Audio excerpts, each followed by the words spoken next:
MP board के सभी विद्यार्थियों, आज का यहाँ वीडियो विशेष रहने वाला है। आपके पास समय बहुत कम है और मैं आपको ऐसा पेपर बता रहा हूँ, बेसिक पेपर है ये। स्टैंडर्ड वाले बच्चों के लिए देखो इस तरह का पेपर आपका रहता है ये, ठीक है। यहाँ से आप देख सकते हैं ये, ठीक है। जिन बच्चों के पास में एडमिट कार्ड के ऊपर ही लिखा हुआ है बेसिक पेपर, तो देख लीजिएगा, उनके लिए विशेष है ये। और जिन बच्चों के लिए स्टैंडर्ड है उनके लिए दूसरा वीडियो विशेष रहेगा। चलिए, तो देर ना करते हुए फटाफट अपन शुरू करेंगे सारी चीजों को। मेरी तरफ से कोई कमी नहीं रखूंगा, कॉन्सेप्ट क्लियर करूंगा, हिंदी माध्यम और इंग्लिश माध्यम दोनों को लेकर चलने की कोशिश करूंगा। तो चलिए शुरू करते हैं। प्रश्न पहला है, निम्नलिखित प्रश्नों को सही विकल्प का चयन कीजिए। देखिए, प्रत्येक परिमेय संख्या जो होती है वो क्या है? प्रत्येक परिमेय जो संख्या होती है वो क्या है वास्तव में? तो देखिए, परिमेय संख्या का मतलब क्या है? तो यहां से मैं स्टार करके लिख देता हूं आपको कि वास्तव में वास्तविक जो संख्याएं होती है वो ही परिमेय संख्याएं होती है। ठीक है, तो हम बोलेंगे कि वास्तविक संख्याएं ही परिमेय संख्या होती है। ध्यान रखना है, चीजों को समझिएगा।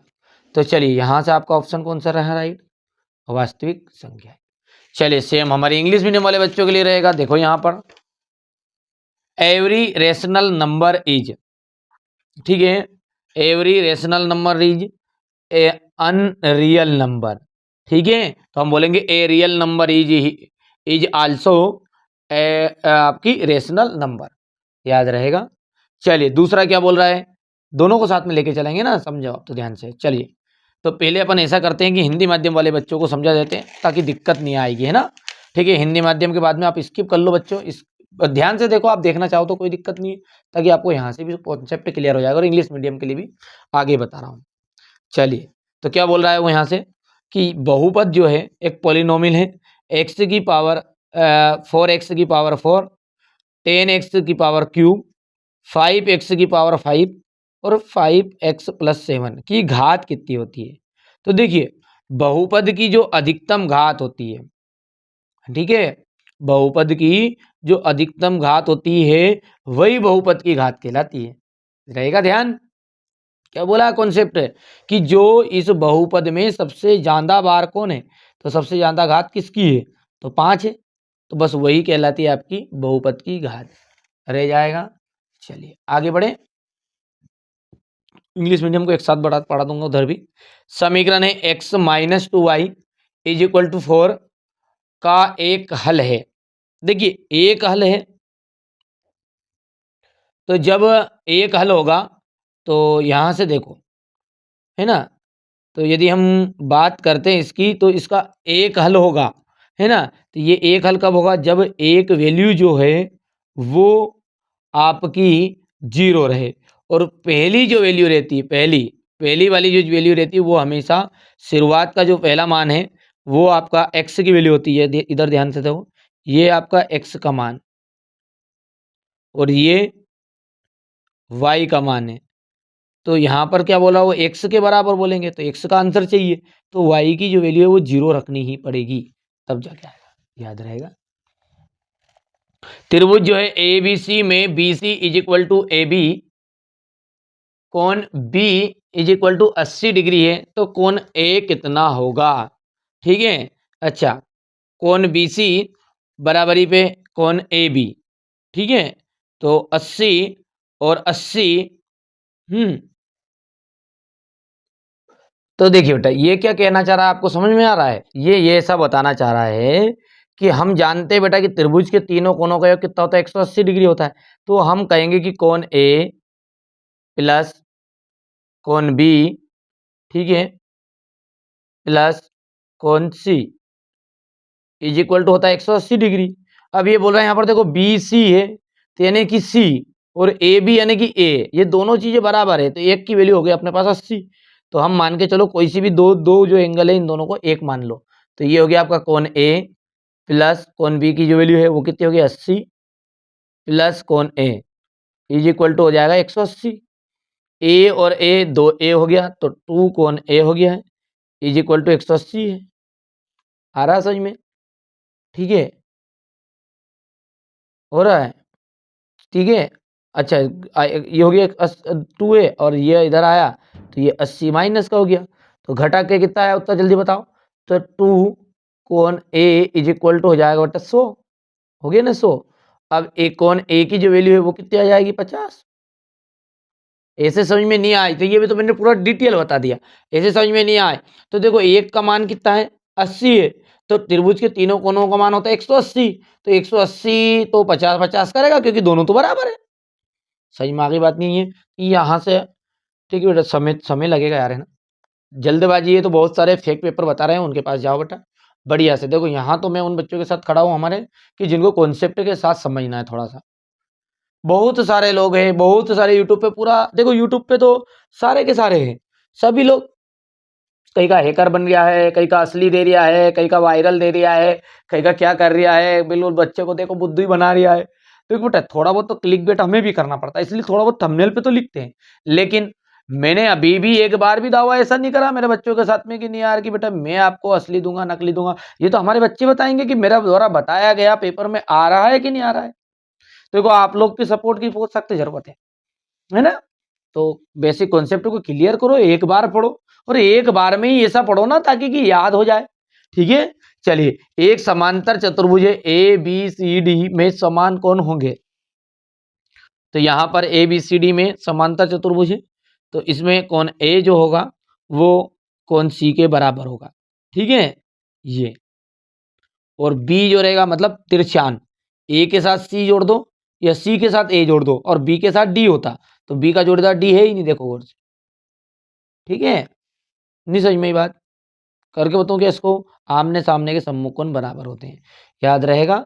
ये चीजें ज्यादा डिटेल भी नहीं बताऊं, मैं बोल भी रहा हूं कि एक समांतर चतुर्भुज के सम्मुख कोण है ना, आमने सामने के कोण हमेशा बराबर होते हैं, हो गया। अब यहां पर है अपना संख्याओं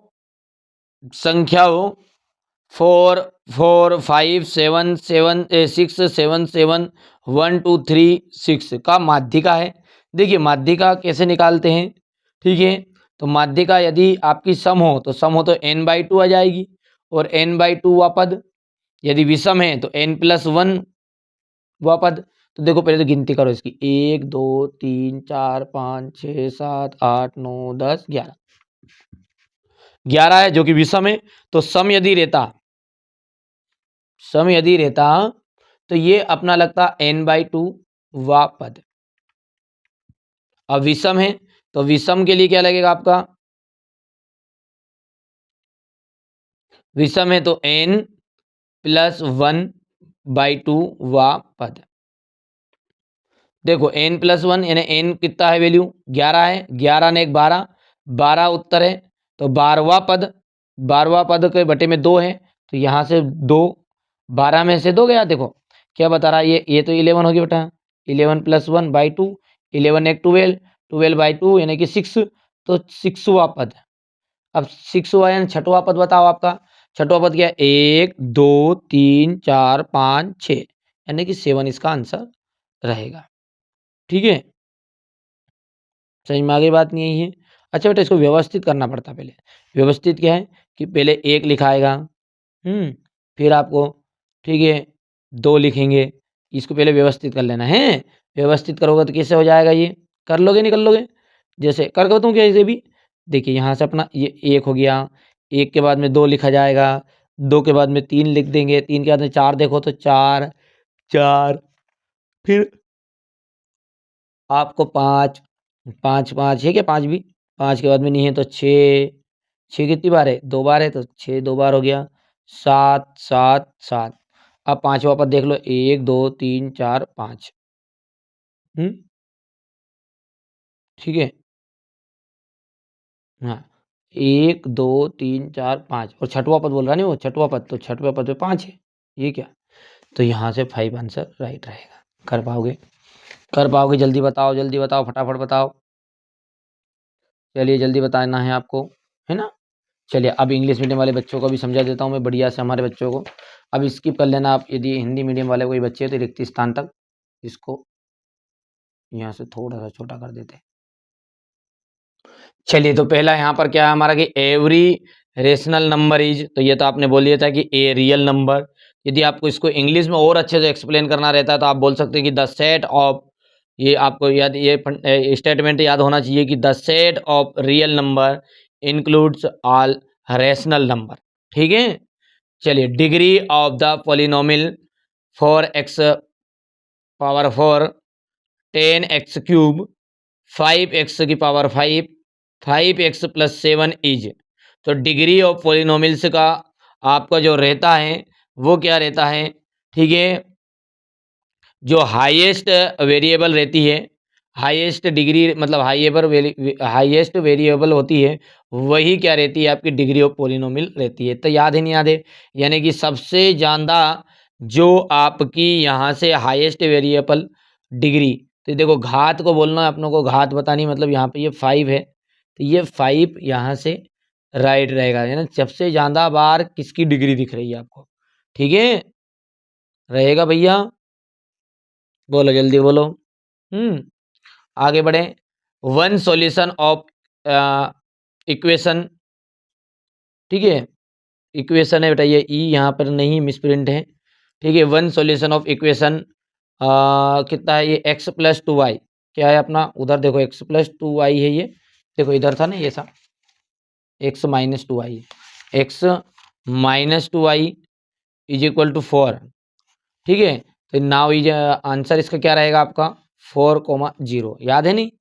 चलिए इन ट्राइंगल आपका है ABC, BC = AB एंड कौन एंगल B, ठीक है, B = 18, देन एंगल A = तो यहाँ से 18 डिग्री, तो अपने जानते ही हैं, ठीक है भैया, इतना तो आप जानते हैं ना कि आपका जो तीनों एंगल का जो रहेगा, ट्राइंगल बोलते हैं जिनको, तो यहाँ पर अपना जो तीनों का जो वैल्यू रहती है वो कितनी रहती है, 180 डिग्री।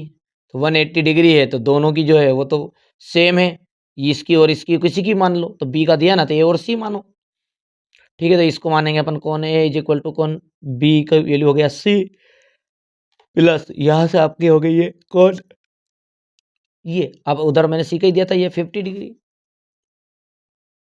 चलिए,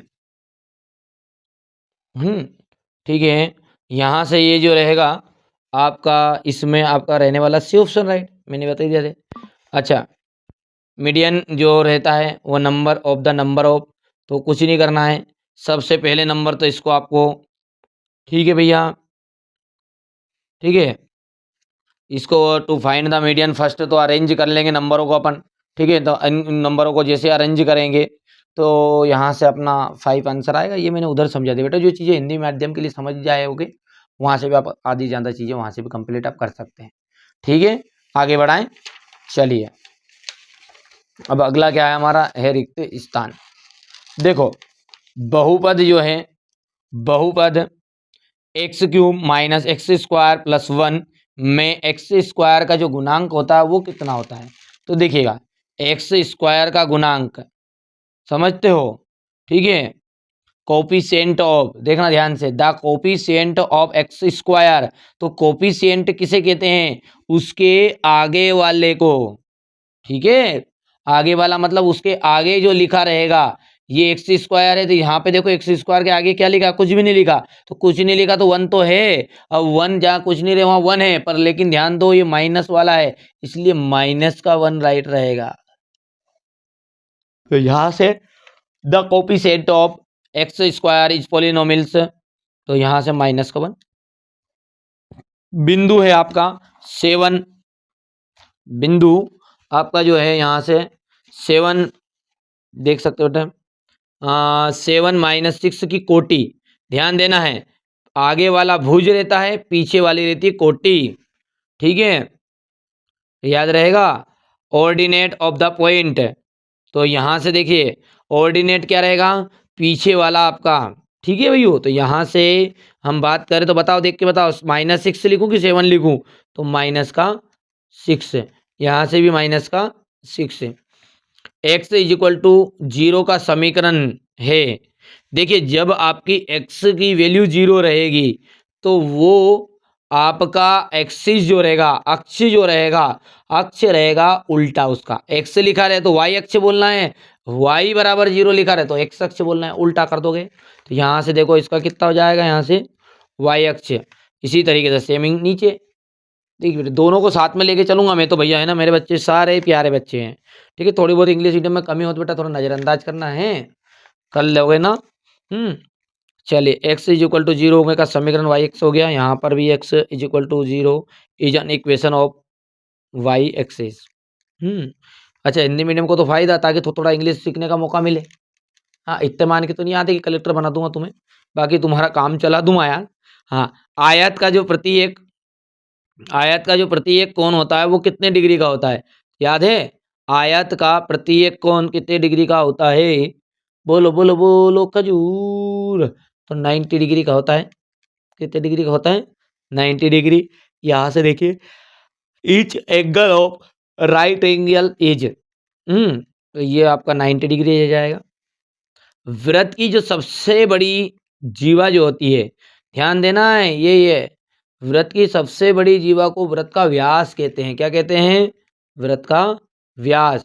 जैसे ये मान के चलिए यहाँ पे आपका एक वृत्त बना दिया मैंने ये, और इस वृत्त पे यहाँ भी ये भी जीवा है आपकी, ये वृत्त का केंद्र है, ये यहाँ भी है, यहाँ भी है, यहाँ भी है, लेकिन सबसे बड़ी जो रहेगी ना ये बीच सेंटर वाली रहेगी, और बीच वाले को तो क्या कहते हैं अपन? व्यास कहते हैं, व्यास। ठीक है, यहाँ से देखिए, the longest chord of the circle is called, तो क्या रह जाएगा? रेडियस की डी मीटर। तो यहाँ से आपका रहेगा, ध्यान भैया। चलिए, आंकड़ों के अधिकतम और न्यूनतम मान के अंतर को, आंकड़ों का अधिकतम और न्यूनतम मान के अंतर को क्या कहते हैं? वर्ग चिन्ह कहते हैं कि परास कहते हैं। तो देखो वर्ग चिन्ह क्या होता है? वर्ग चिन्ह होता है, आप मान के चलिए मैंने यहाँ से लिखा है, वर्ग चिन्ह जो है वो क्या है आपका? यहाँ से मान के चलिए कि मैंने बोल दिया कि 10 से 20 बोल दिया है, 10 से 20 बोला है। अच्छा, इधर नहीं दिख रहा था, 10 से 20 है, तो 10 से 20 है तो ये है वर्ग अंतराल की निम्नतम सीमा। क्या है? वर्ग अंतराल की निम्नतम सीमा। ये क्या है? वर्ग अंतराल की अधिकतम सीमा। तो ये अधिकतम सीमा आ गया, अधिकतम मतलब 20 है, न्यूनतम कितनी है? 10 है।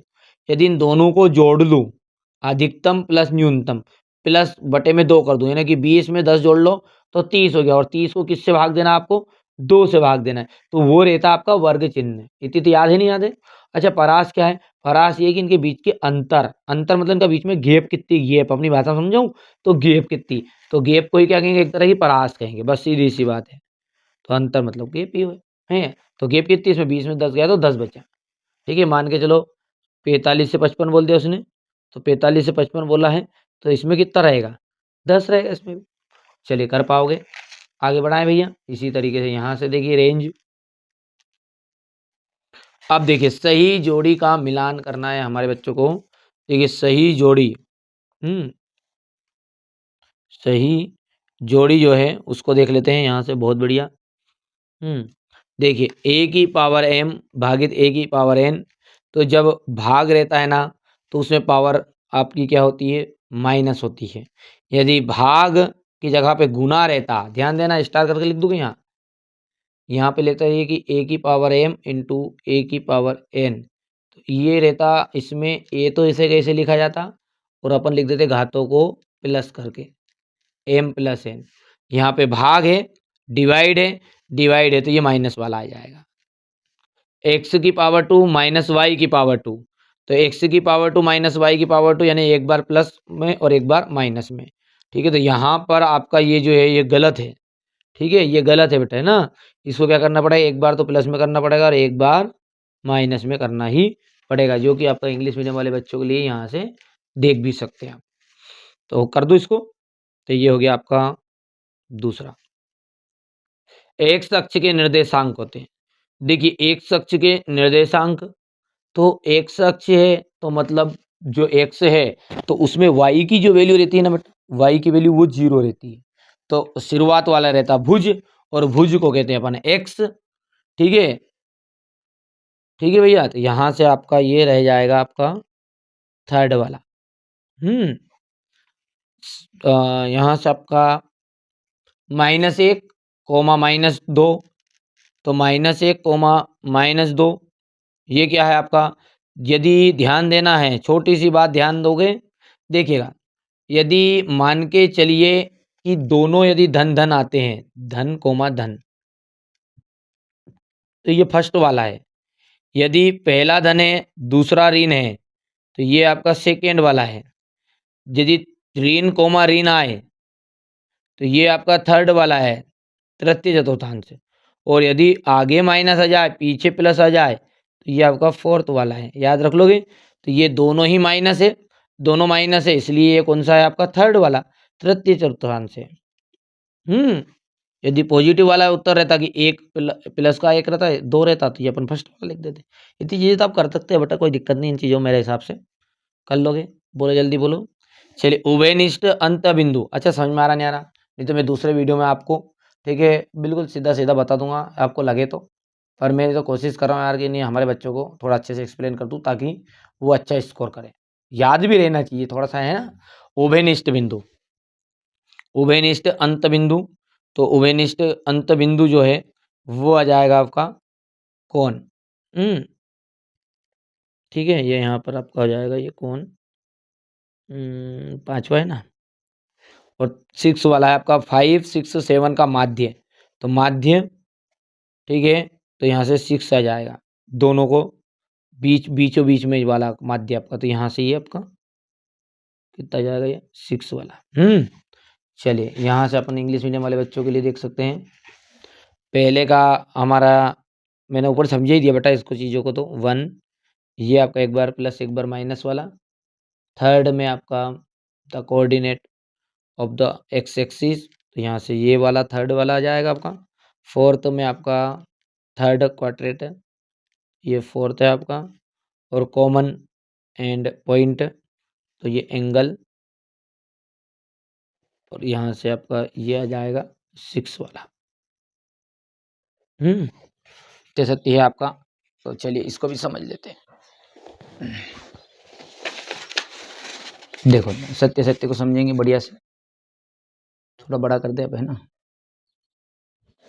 देखिएगा, एक पद वाले बहुपद को एक पदी कहा जाता है क्या? बिल्कुल सही बात है। दो पद वाले को द्विपदी कहते हैं, तीन पद वाले को त्रिपदी कहते हैं, एक घात वाले को रैखिक कहते हैं, दो घात वाले को द्विघात कहते हैं, तीन घात वाले को त्रिघात कहते हैं। याद रख लेना, इनमें से आएगा ही आएगा आपका। वे वस्तुएं जो एक सरल रेखा के बराबर हो, एक दूसरे के बराबर नहीं होती। वे वस्तुएं जो एक ही रेखा के बराबर हो, वो एक दूसरे के बराबर नहीं होती। ठीक है, अब जो ये वस्तुएं जो एक ही रेखा के बराबर है, मान के चलो यहाँ से ये बराबर है, ये बराबर है, तो ये भैया बराबर ही तो रहेगी। हैं, इसको ऐसे समझ सकते हैं अपन कि 10 रुपये का पेन ले लो या 10 रुपये का चॉकलेट का डिब्बा ले लो, चॉकलेट ले लो, तो बात तो बराबर ही है नहीं। वे रेखाएं जो एक ही रेखा के समांतर होती है, वो परस्पर समांतर होती है क्या? तो भाई समांतर, तो बिल्कुल समांतर रहेगी। अक्षों के प्रतिच्छेदन बिंदु को मूल बिंदु कहते हैं, याद ही रख लेना है, बिल्कुल सत्य बात है। दो चर वाले रैखिक समीकरण का केवल एक हल होता है क्या? तो दो चर वाले रैखिक समीकरण का एक हल नहीं होता। ठीक है, उसके अनेक हल होते हैं। अनेक हल मतलब कैसे? आदित्य हल भी होता है। ठीक है, तो यहाँ से अपन आपका ये हो गया असत्य। और किसी त्रिभुज में दो भुजाओं का योग तीसरी भुजा से बड़ा होता है, तो ये बात आपकी ट्रू रहेगी। ये यहाँ से ट्रू फॉल्स है, तो ये यहाँ से आपका पहला आपका ट्रू है, दूसरा जो है वो फॉल्स है, थर्ड वाला ट्रू है, फोर्थ वाला ट्रू। ये गलत हो गया, क्या आंसर है? अच्छा, ये पहला वाला ट्रू है, दूसरे वाला गलत है ये। थर्ड वाला आपका ट्रू है, फोर्थ भी आपका ट्रू है, फिफ्थ जो है वो आपका गलत है। और यहाँ से ऊपर से देख लेना आप बेटा ना, कोई दिक्कत नहीं, गलती से पहला छूट गया था। अब देखिए, एक वाक्य में उत्तर है यहाँ से हमारे बच्चों के लिए। बहुपद के शून्यक को परिभाषित कीजिए। ठीक है, बहुपद का जो शून्यक है उसको परिभाषित करना है, डेफिनेशन देनी है। ये देखिए, यहाँ पर मैंने लिख दिया कि बहुपद वहाँ मान है जिसे चर के स्थान पर रखने पर बहुपद का मान शून्य हो जाता है। चलिए, दूसरा क्या है? ये कौन से चतुर्थांश में स्थित है? तो देखो, तीनों ही यदि माइनस है, दोनों ही माइनस माइनस है, तो वो होता है तृतीय चतुर्थांश। ये मैंने आपको कॉन्सेप्ट पहले भी बता दिया है। पहले दोनों ही पॉजिटिव रहते हैं, तो अपन लिखते प्रथम आगे वाला प्लस है, पीछे वाला माइनस में है तो वो दूसरा है, और दोनों ही माइनस है तो तीसरा है, और आगे माइनस रहेगा पीछे प्लस, पीछे प्लस रहेगा आगे माइनस तो चौथा है। ये याद ही। रिजु कोण क्या होता है? तो रिजु कोण किसे कहते हैं भैया? कि वहाँ कोण जिसकी माप 180 डिग्री होती है, वहाँ कोण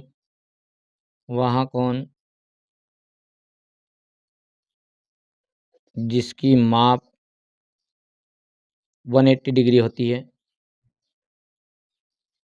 ये कहलाता है रिजु कोण कहलाता है।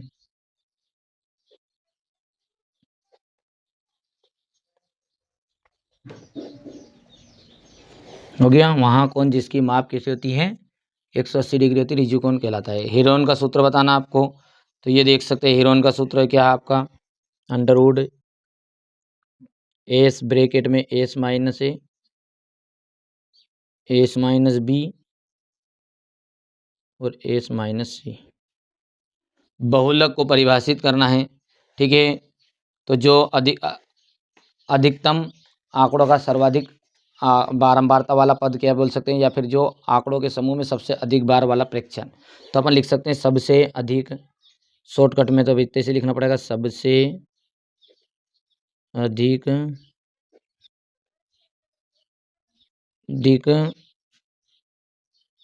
आने